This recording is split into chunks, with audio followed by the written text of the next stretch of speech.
Hello and welcome to Mississippi Insight. I'm Byron Brown. Coming up this morning, Derrick Johnson, head of the National Association for the Advancement of Colored People, joins us. We'll discuss voting rights, election security, urban renewal, and racial disparities in today's America. And Russ Latino from Empower Mississippi is with us. He'll explain why his group is pushing for parole expansion and other criminal justice reforms at the state capitol. First, we are joined by Derrick Johnson. He is the lead of the NAACP as president and CEO since October of 2017. And he joins us as the former head of the group's Mississippi State Conference. He is a veteran activist for voting rights, education, access, and economic opportunity in Mississippi. Derrick Johnson, and welcome back to Mississippi Insight. Thank you, Byron. Let's talk a little bit about voting rights and legislation. Dozens of states are now working on bills to address election security, often at the expense of voter access. We know Georgia's new law expands early voting days statewide, but also enacts stricter ID requirements on absentee ballots, reduces early voting for runoff elections, and it makes it a crime to deliver food and drinks to people waiting in long lines to vote. Governor Brian Kemp insists he's just trying to restore confidence in the voting system. What do you think about these efforts? Well, it's unfortunate. You win elections by having platforms to attract voters. We've seen this before in Mississippi. We've seen this across the nation. You can't win elections by trying to prevent individuals from voting. It only causes people to go to court, huge legal fees, and ultimately it's a losing proposition. This past Monday, NAACP in Georgia filed a lawsuit against Georgia for instituting those laws. But in Mississippi here, we've seen this tactic before. I hope we don't try to repeat it because it's a losing proposition that will only cost taxpayer money over time. We have now a more conservative court and a lot more conservative federal judges. Do you still believe that the courts, you have an advantage in the courts still? It's not about having an advantage in the court. The Constitution is clear that citizens are entitled to participate in the election process. In Georgia, they had 3 recounts. The outcome was the same. There was no fraud that was proven in that state. So what is the alleged grievance that's trying to be prevented other than trying to eliminate certain voters from voting? It is unnecessary, it's unpatriotic, and it's a waste of taxpayer resources because it will be in the court, and ultimately it will lose. Are there particular bills on election security and voting rights that you're watching in the state legislature this session here in Mississippi? Well, as the session is winding down, we're always watching to make sure that we're not subverting democracy by suppressing the vote. It is important that if we truly uphold the Constitution, that we allow the citizens to choose their policymakers, and those policymakers should put forth public policy agendas that's more attractive to voters as opposed to trying to pick their voters. Lately, there has been a lot of attacks on Asian Americans across the country. What role, if any, is the NAACP playing or supporting in that effort? Well, we are in alliance with many of the Asian American organizations. We will be launching a campaign with 3 of those organizations the middle of April.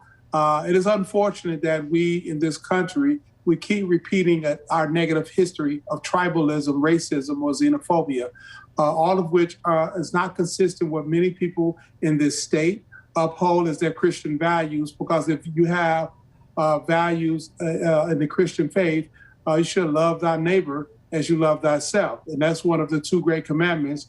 And your neighbor is not just those who look like you when you look in the mirror. Your neighbor is all of the people who live around you. We've seen the numbers of COVID drop in most areas, but slight uptick, but vaccinations are increasing, particularly in the Black community. Are you satisfied that more African Americans are starting to get the vaccine? Well, it was an access problem. It wasn't a hesitancy problem. And we know that now for a fact, that if you provide access to the vaccine, people will get vaccinated. It is our role as individuals to keep ourselves safe, to keep our families healthy, to make sure that our communities can be prosperous. And if you have a global pandemic and you're lacking in a federal response in this country, it is the result of that is close to 500,000 people die, unfortunately and unnecessarily. Hopefully now with the turnaround and approach because of a new administration, more people would choose to get the vaccine so that we can protect ourselves, our family, and the communities. What would you do to help boost access to those who can't receive it or are not getting it, particularly in rural areas? Well, we've been advocating with the administration to identify more ways for people to get the vaccine. I was speaking to officials at the Jackson Heights Community Health Center. They have a mobile unit. They're going out to certain areas. There's churches that are providing the vaccine. You simply go to where people exist, and you can get more people access to the vaccine, particularly throughout the Mississippi Delta. It's really important we go to where people exist so that we can reestablish a level of normalcy in how we function without people being concerned with contracting COVID-19. What do you say to those people who are still somewhat hesitant of getting the vaccine? What would your message be to them to encourage them to take the vaccine? Well, we're not telling people to take the vaccine, but we are educating around the options. We must continue to be socially distanced. We must continue to wear the mask, and you have an option of taking the vaccine. I'm not a proponent of someone trying to convince somebody to do something that I'm comfortable with, but I am a proponent of people being educated about their options, and that's what we're doing as an organization. Yeah, there's been a lot of debate with the governors across the country reducing the mask mandate or getting rid of the mask mandate and opening things back up. Do you believe that we are doing the right thing by opening things back up and taking away the mask mandates? Well, I am one who believes we should follow the advice of public health experts. It is so unfortunate that we have politicized a public health crisis where people are choosing not to do the basic things to keep themselves, their families, and their communities safe. And so based on the advice of public health experts is a direction we should go in. Individuals who win elected office, they want a popularity contest. It doesn't mean that they're qualified to determine what's in the best interest of our public health. We'll have more with Derrick Johnson when Mississippi Insight continues.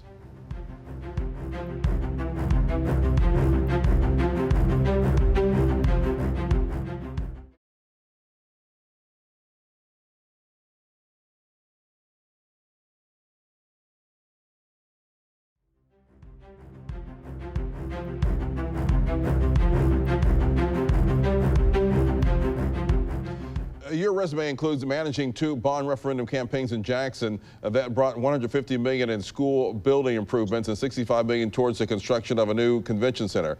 When we talk with Mississippi Republicans in Congress, we hear a big push on infrastructure bonds for city governments struggling with aging water systems, road and bridge repairs, etc. Of course, President Biden this week is offering his vision for a $1 trillion infrastructure package. How big of a role should local bond financing play in our approach to infrastructure management? Oh, it's crucial. You cannot have aging infrastructure like we have across the country, and particularly in Jackson, and not have the ability to service those infrastructure, but expect them to continue to operate. And unfortunately, the state of Mississippi is a poverty state. We don't have the wherewithal even in our state budget to address some of the systemic problems. In fact, we are such a poverty state that the rich people in the state have been living off the poverty. And so in the infrastructure bill, we're advocating to ensure that there's equity in the resources that come down and that those resources go to where the needs are and not diverted as it has happened in the past in this state. A lot of cities such as Jackson and the American South have dwindling tax bases and have to turn to the feds for major funding initiatives to shore up basic public services. Is this a particular challenge for black city leaders amid generally conservative state leadership? It's not a challenge. I mean, if you look at the bill of Metro Jackson, much of that was done through federal funds. We live off the federal government. We send less money than we receive from federal funds. In fact, we probably receive, and I need to go back and check the numbers, more in federal subsidies for the state of Mississippi than we actually have in our state budget. That's the reality. We have lived off of the federal government as a state for decades, and nothing has changed. So when I look at the bricks on exit 463. Those bricks are from federal highway funds. When I look at some of the build out in Rankin County, that is from federal funds. And so now as we begin to look at an infrastructure package, we got to make sure those funds go to where the needs are greatest throughout the Mississippi Delta, in the city of Jackson and other areas that have been neglected, although their demographics have been used to leverage the federal money. Do you think the state has done enough to help the city of Jackson with its water issues? I think the state has punished the city of Jackson, and they need to step up. This is the capital city. We cannot continue to allow the structural racism to impact how we govern in this state. It only impedes our growth. We either are all in a dish together or we stand up tall together. And that's the reality for the state of Mississippi. We have to mature and look forward to the future and stop fighting historical battles that only impede our growth. The Mississippi is anticipated to get around $6 billion from the $1.9 trillion rescue plan. That money, and the city of Jackson will get about $47 million from that. That's a lot of money for the state of Mississippi.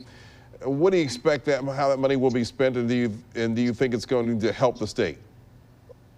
Well, first of all, I want to commend Congressman Thompson, the only member of our delegation to vote for that package. And funds will go to education, funds will go to many needed things to help our economy grow. And it's not only the city of Jackson, it's all across the metro area. All of your viewers, they will see the impact of that COVID relief package. It was ironic that I seen one member of the delegation touting funds that's going to go to restaurant owners when that member voted against the package. So I commend Congressman Thompson as the only member of the Mississippi delegation that understand the importance of getting our economy going, the nature by which the package was put together so it can get to the local areas to help breathe life into our economy. Recognize this, Byron. Mississippi, we are one of the very few states that we don't have a single Fortune 500 company headquartered in our state. We have sold our workforce as a cheap labor workforce, and we're fighting battles of the past. What would happen if, in fact, we wake up and be sobered with an opportunity of what the future could look like if we work together, we focus on outcome that could be mutually beneficial across all communities, and we grow an economy that can be attractive for corporate interests to come here and headquarter in this state. We've cut taxes, we've done all type of things to bring in business, and yet we still don't have a single Fortune 500 company headquartered in the state of Mississippi. That tells you something about the lack of leadership that we've been suffering under for decades now. Derrick Johnson, head of the National Association for the Advancement of Colored People, thank you very much. And we'll be right back.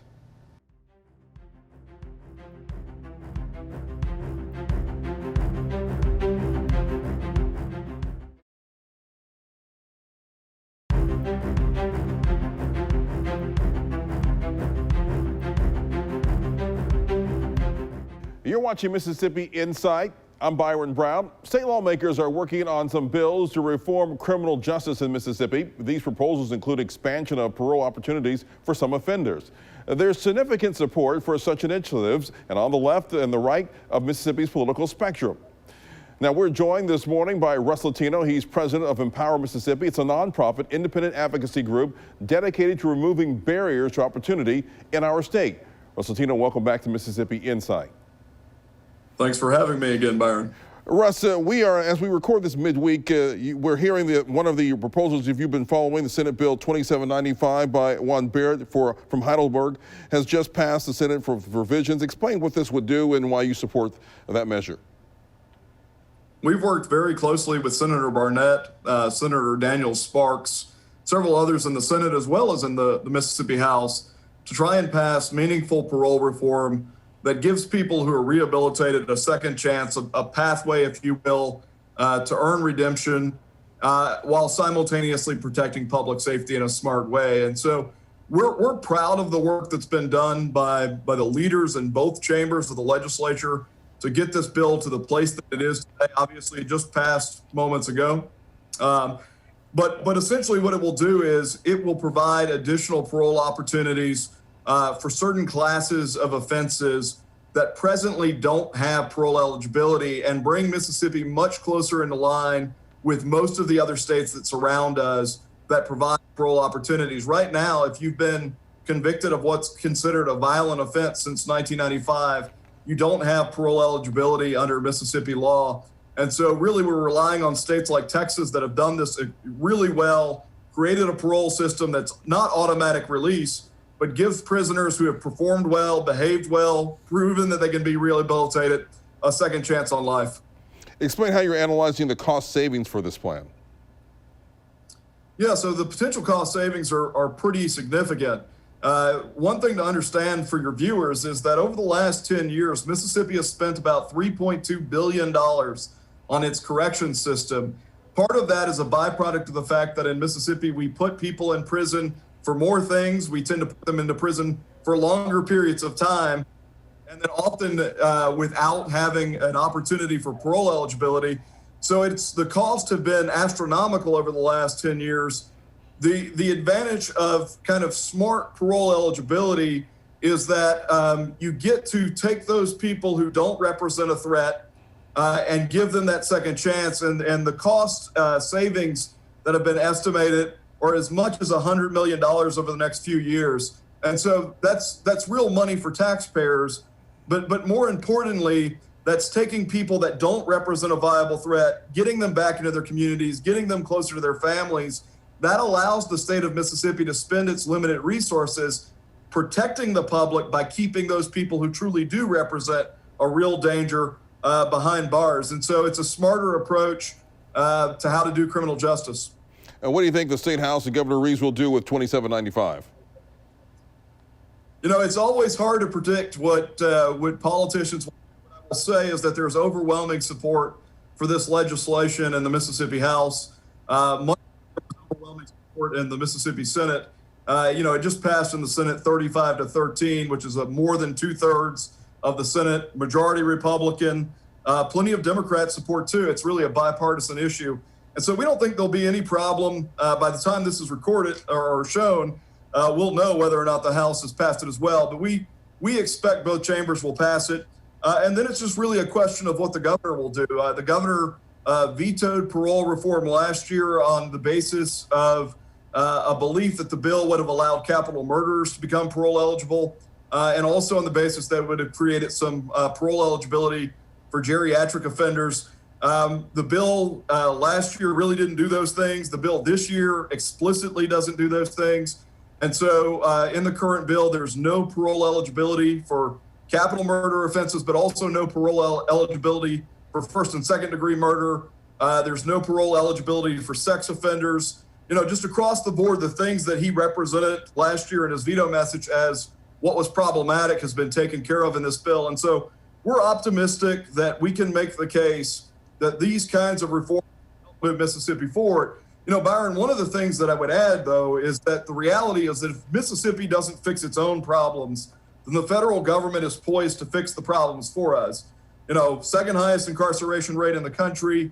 We've had a string of violence in prisons with no real incentive for good behavior, overcrowding in prisons. The end result is that the Department of Justice is investigating Mississippi right now in its prison system. A similar investigation in Alabama just yielded a lawsuit from the Department of Justice that could cost the state of Alabama as much as $3 billion. And so there's a real impetus, not only from a cost-saving standpoint for taxpayers, and not only from a human standpoint for those people who could benefit from this kind of policy change, but there's also a real impetus to make sure that Mississippi takes care of its own problems versus waiting for the federal government to step in and essentially seize control. And I think what we're asking leaders to do is to recognize that inaction is not a strategy, and that waiting for the hammer to come down from the federal government really is a political malpractice. And so our hope is we can get this done. It's got broad bipartisan support, and we'll see how it plays out over the next few days. Is there more concern that the hammer could come down under a Biden Justice Department?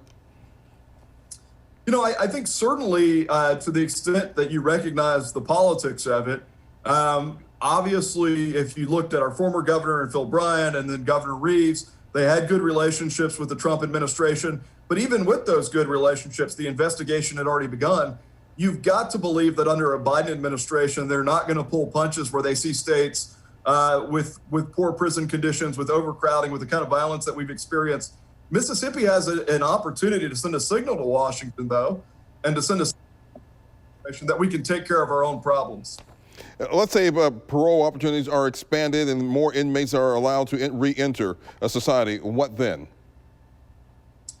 Yeah, we think that's a positive step in the right direction. One of the things to remember for your listening audience or viewing audience is that just because you gain parole eligibility doesn't mean that you're automatically released. The parole board, which is appointed by the governor, takes into account the nature of your original offense, what happened in the court proceeding, what has happened since you became an inmate with the Department of Corrections. Have you behaved well? Have you proven that you're capable of rehabilitation and re-entering society? And so, you know, it's not like it's, you know, a flinging wide of the gate, so to speak. I think it's a gradual process where we filter between people who no longer represent a threat and the people who belong behind bars. And, you know, the hope then is other legislation, like some of the reentry legislation that we're working on this year, to make sure that people who come out of prison are equipped with the resources and tools they need to ultimately be successful. I mean, our goal, Byron, from an organizational standpoint, is to safely reduce the prison population at the same time that we're reducing crime rates. We've seen it happen in states like Texas that have implemented very similar policies, have been able to close prisons, save taxpayers billions of dollars, and have seen their crime rates go down. We believe that kind of thing is capable of being duplicated in Mississippi. And what is the opportunity to make sure that there's education and job training and so that there won't be returning back to prison? So there are a couple of bills that are pending right now that deal with reentry and work release type programs.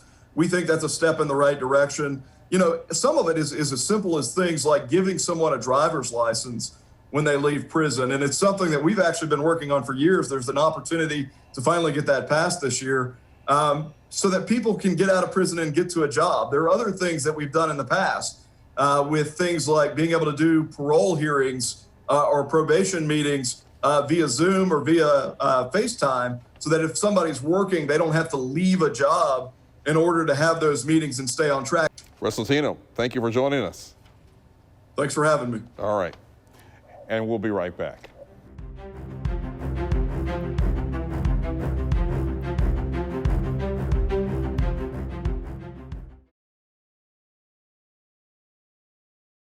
Big thanks to Derrick Johnson and Russ Latino for joining us this week. We'll be back next weekend with more of the political and current affairs coverage that you demand. I'm Byron Brown. From all of us here at 12 News, make it a great weekend.